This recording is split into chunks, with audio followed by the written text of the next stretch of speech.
Pay close attention because this might change the way you deal with your entire life.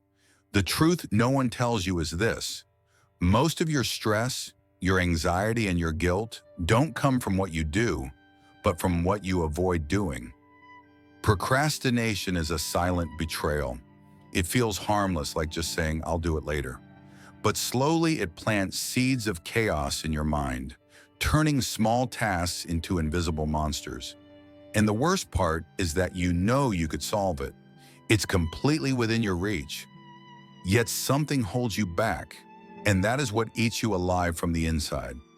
If you truly want to end procrastination once and for all, you need to understand this. Every time you delay decisions, avoid conversations, or push aside simple actions, you are tampering with your dopamine levels, the brain's main neurotransmitter for pleasure and motivation. Your brain is biologically wired to seek immediate relief. It doesn't want to solve the problem. It wants to escape the pain, to grab comfort, to seek the quick hit of pleasure. This is the reward system at work. That's why you'd rather scroll on your phone, eat something tasty, or watch a short video, even though deep down you know it's pulling you further away from the life you want. But you can flip the game. You can train your brain, because procrastination is not laziness. It's an imbalance between what you truly want and what your body has been conditioned to prioritize. It's the battle between your present self and your future self. As long as you keep living like an addict of instant dopamine, you'll never become a machine of results. You'll remain a slave to comfort, someone who knows exactly what needs to be done, but keeps sabotaging themselves. But you're not here to live like that. You're here because you want to become unstoppable. You want to break the cycle. The first step is to understand that procrastination is not the real problem. It's just a symptom. The real problem is what you feel before you start: the fear of failing, the doubt of whether it will work, the obsession with perfection. Sometimes it's just mental fatigue from an overloaded, directionless mind. That's why you must learn how to take back control once and for all. How to activate dopamine in a healthy way, how to make focus feel better than distraction, and how to finally do what needs to be done with clarity, ease, and power. The reason you procrastinate is not weakness. It's not laziness. It's not because something is wrong with you. It's because you're human. Your body was designed to save energy. Your brain was programmed to run from pain and chase instant pleasure. That's not philosophy, that's biology. And behind it all is dopamine.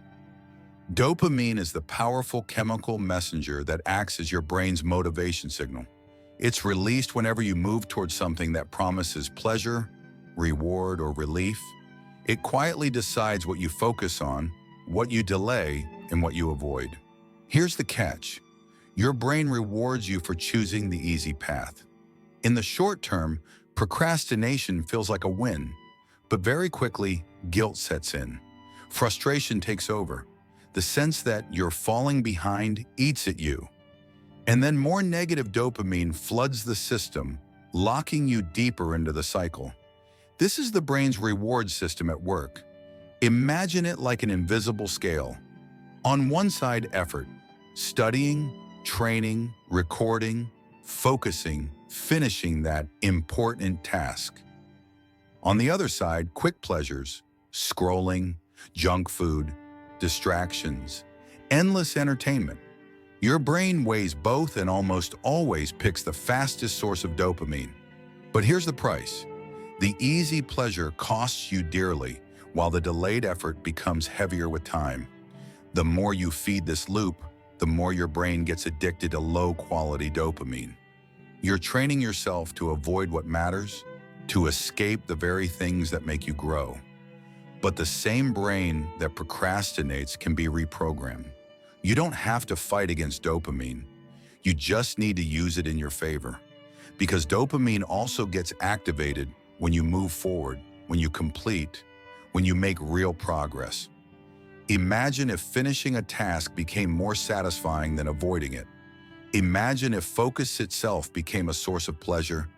Imagine if the harder the challenge, the stronger the reward.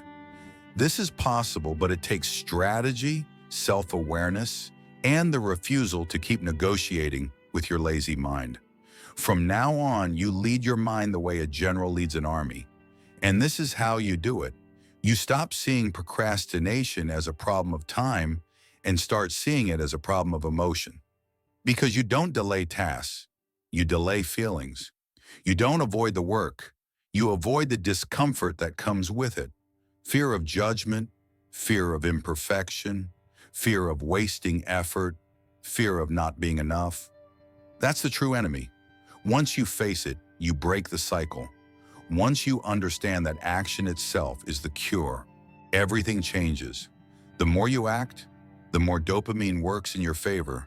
And the more you wait, the more your brain poisons itself with instant relief.